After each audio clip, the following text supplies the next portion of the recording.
Now, 20 minutes before the hour, Americans will collect almost anything from stamps to beer cans. But wait till you meet Hugh Leslie.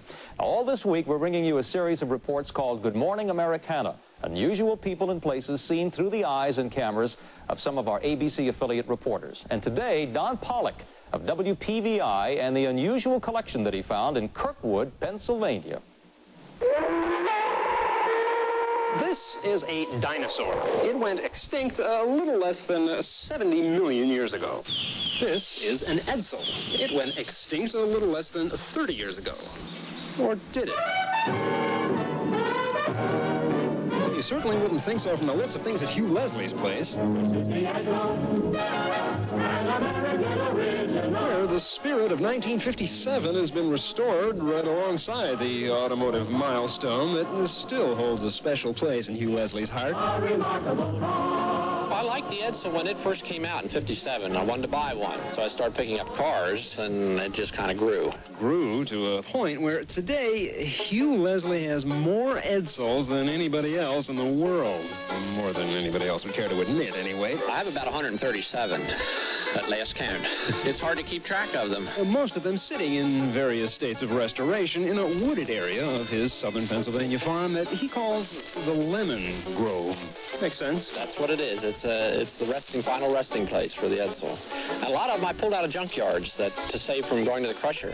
A refuge for the four-wheeled fossils that are the result of a grand idea the Ford Motor Company had back in 1957 that turned out to be a big smash with just about nobody. It's a different car. They designed a car, they wanted it so that when you walked down the street and you saw an Edsel 3 blocks away, you knew it was an Edsel. And people knew it was an Edsel at 6 blocks away. And they didn't like it.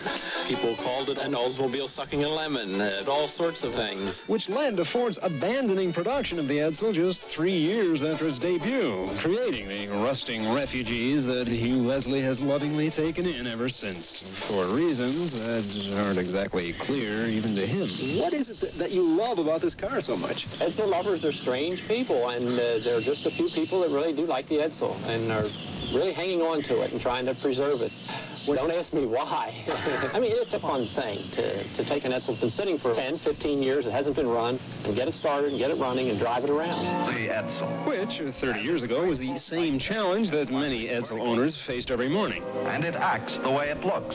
This really killed the 58 Edsel was the push-button transmission, which they called the Teletouch. And it worked through electric relays, and it was all kinds of problems. And when that went out, then you were stuck. And I have lots of Edsels that have holes in the floor where people put rods down to shift them by hand when the push button's left.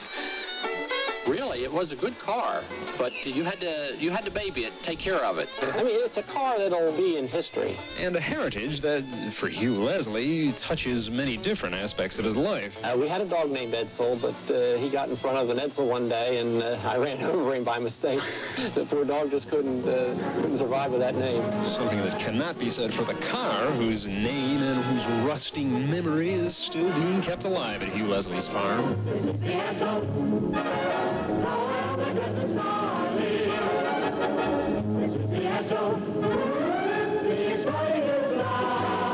Restored memories that are not all pleasant for the Ford Motor Company, which lost an estimated $300 million on the car. In fact, according to one financial consultant, if the Ford Motor Company had simply decided to give away 115,000 Mercuries, they would have come out farther ahead. Whatever the case, it's an automotive legacy that perhaps will be able to outlive its reputation as generations to come reap the benefits of Hugh Leslie's untiring efforts on the Edsel's behalf. Efforts that years from now will still enable people to enjoy those many unique qualities that made the Edsel an unforgettable driving experience.